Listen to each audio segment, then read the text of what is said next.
Thank you, thank you. And it is an absolute honor to be here. First, County Executive Pittman, bless you and thank you. I can't tell you enough how honored I am by our friendship, how inspired I am by your leadership, and I know that I am going to work tirelessly, as all of us are, to make sure that I will have the opportunity to work with you for another 4 years. Bless you and thank you for all you continue to do. And to all of our awardees tonight, this is Black excellence. This is Black excellence. And I'm inspired to be in front of I'm inspired to be with each and every one of you. For so many of you, I call you friend. And for each and every one of you, I'm a person who would follow you anywhere. And I know all of our lives have been better because of you. So congratulations for making Black history every single day and for your awards tonight. To our wonderful and our gracious hosts, Wayne and Patricia Frazier. Thank you. Thank you for your leadership, not just of just the Maryland Washington Minority Company Association, but also for continuing to lift up a cause that is just, a cause that is right, and supporting so many of our entrepreneurs who, if just given the opportunity to compete, they win. And your leadership in that matters deeply. And also I say to our other hosts, to the Cordish companies and my dear brother Reed, this is the 9th year of this event and the 9th year that you hosted it. We're talking about a company that was the first in the nation to construct a major casino and to have a minority-owned firm as the GC. First time in history. So bless you and thank you.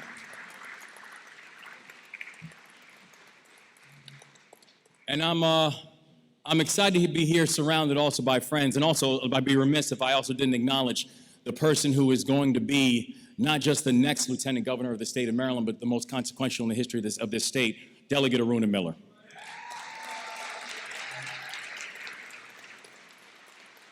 It's extraordinary. I'm excited to be here with so many people also who just share our vision for what this state could actually be. Because I'm a third generation Marylander. This is where I was born. This is where I came of age. This is where I built my career. This is where I fell in love with that beautiful woman right there, Dawn Moore.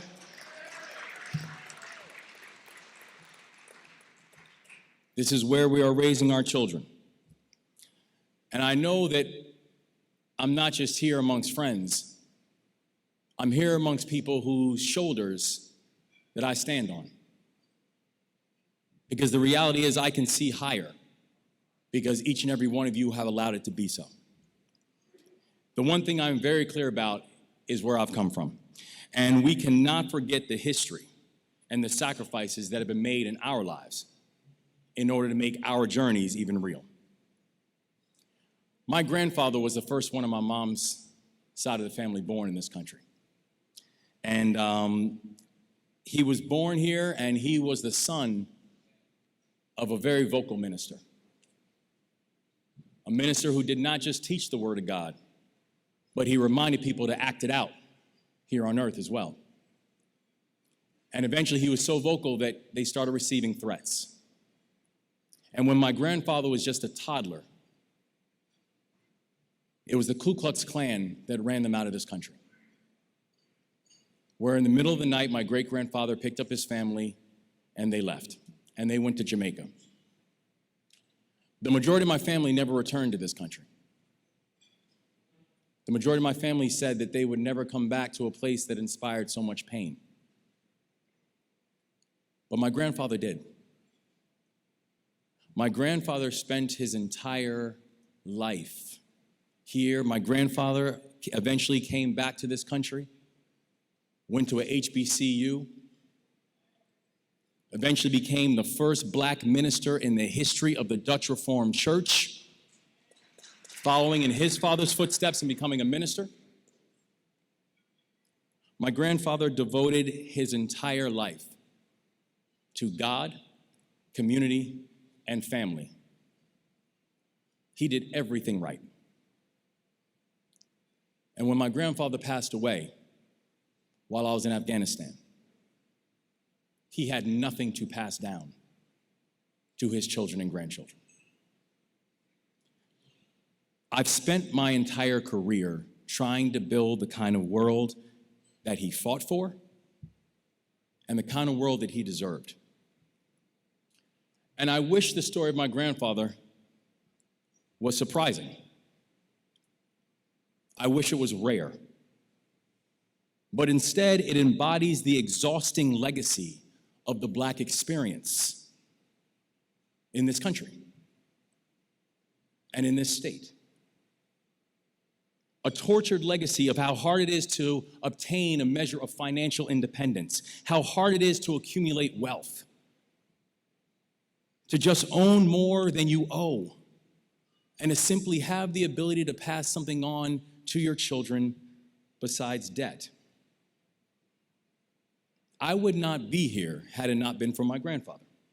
All the work that I have done as an entrepreneur, all the work that I've done as a chief executive, as a public servant, is built on the foundation that he laid for me. And now, as the grandson of a child who was chased off by the Ku Klux Klan, we now have the opportunity to become the first Black governor in the history of the state of Maryland.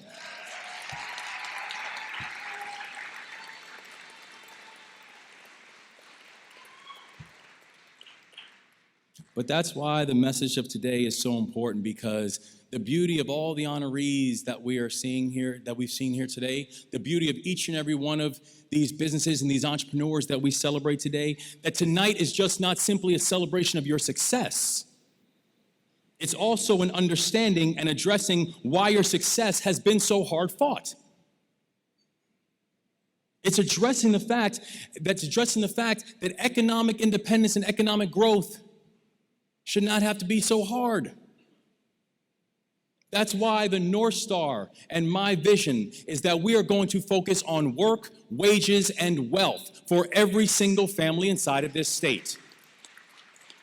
If we are not talking about economic opportunities, then I don't know what we're talking about. The North Stars are work, wages, and wealth. We know how hard it is to build a small business here in Maryland.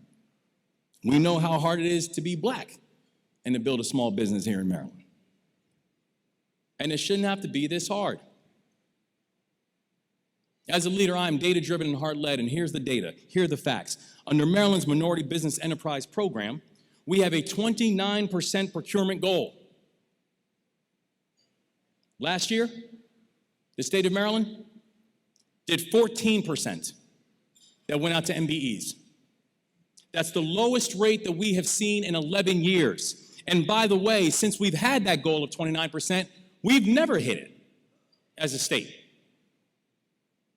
The benchmark has been rendered absolutely meaningless. That 29 number means absolutely nothing, because those in positions of authority, agency heads, Board of Public Works, they've refused to enforce it.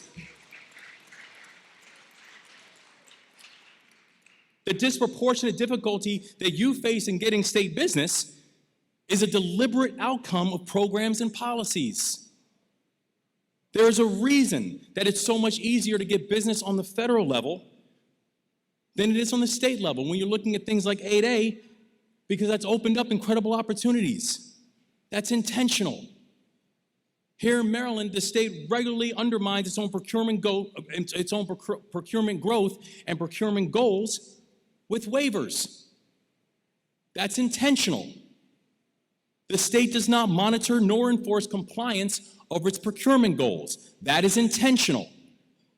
Playing favorites and awarding incumbents the same business contracts, that's intentional. It doesn't have to be this way. The people who currently hold the purse strings have had 8 years to care. Some have had decades. If they cared, the votes would look different. The policies would look different. And the outcomes would be different.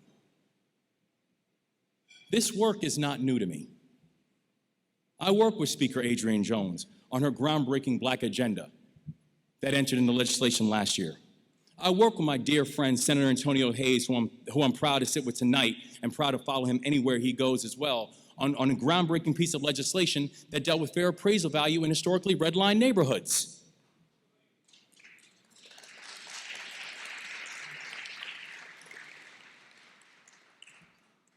I've built effective and diverse teams throughout my entire career. When I built a small business here in Maryland, and after we had a successful acquisition in 2017, my hand-picked successor was a Black woman.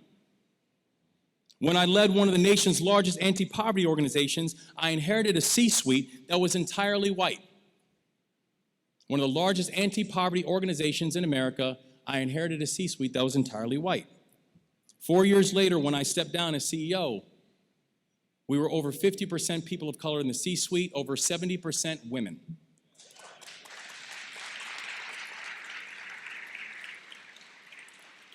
And our diverse leadership team ushered in some of the strongest fundraising in the organization's 30-year history. We replenished our strategic reserves. We expanded our impact to record levels, hence proving the fact that being inclusive and being effective do not have to be mutually exclusive.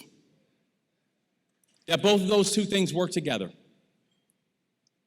And so in this moment, we know, and our goal, and when I'm governor, that we are going to build an administration that actually looks like the state of Maryland. From cabinet heads to agency heads, and knowing that each and every one of you are going to have a seat at the table. That we will grow, and I will insist that we grow. But we're going to grow equitably. That we are going to build, and trust me, Aruna and I will demand that we are going to build. But we're going to build collectively. We will rebuild our K-12 education system to be cradle to career and teach our young people about finances and entrepreneurship so they know not just how to be employees, but how to be employers.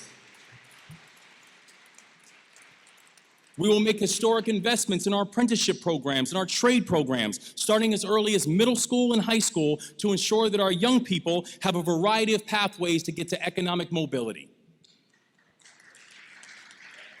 We're going to invest in our HBCUs and actually create incubators of entrepreneurship for all of our HBCUs throughout the state. We are going to address the challenges that Marylanders of color face in getting access to capital, headed by the state level, and making sure that funding is available and providing wraparound supports and setting businesses up to succeed. Hold on, there's more. There's more. We're going to make it easier for these businesses to be able to compete and win state business. We will break down the burdensome regulations and reform our procurement process in a way that creates opportunity and doesn't impede them. We are going to streamline forecasting from state agencies so businesses can plan appropriately and know what projects and opportunities are actually on the horizon. And we will work with localities so that small and minority-owned businesses can piggyback on contracts. This is not rocket science, but it does require commitment and it does require leadership from the top to dig in and actually tackle these issues head on. And so in closing, I've had a chance to lead across sectors and had a chance to make bold things happen, whether it was running a successful small business or leading one of the largest anti-poverty organizations in this country. But before that, I was a soldier. And there's something that we learned when I was leading soldiers. And that line was this: if you want different, do different. If you want different, do different. We can't change the results by taking the same old approach. We're never going to do different if we're electing people who will only pay lip service to these issues when it's politically expedient. We're never going to do different if we're just electing people who are passionately telling us how they're going to fix the system without acknowledging that their fingerprints are all over the system that needs fixing.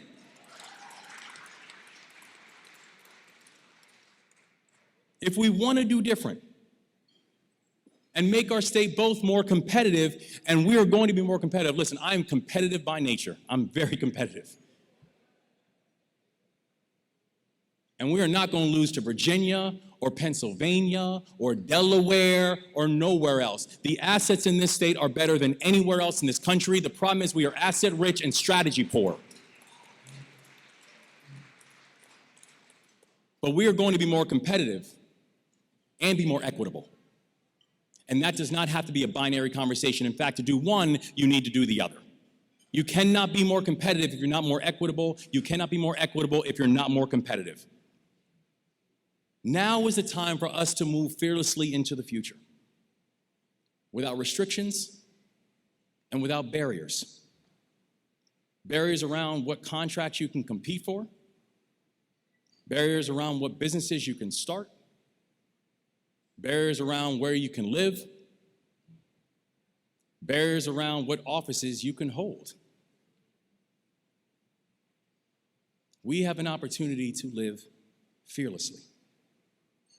And we can build the kind of state that our ancestors hoped for and that our children deserve. Together, we can do different. And together, we can be better. Bless you all, and thank you so much for having me here this evening.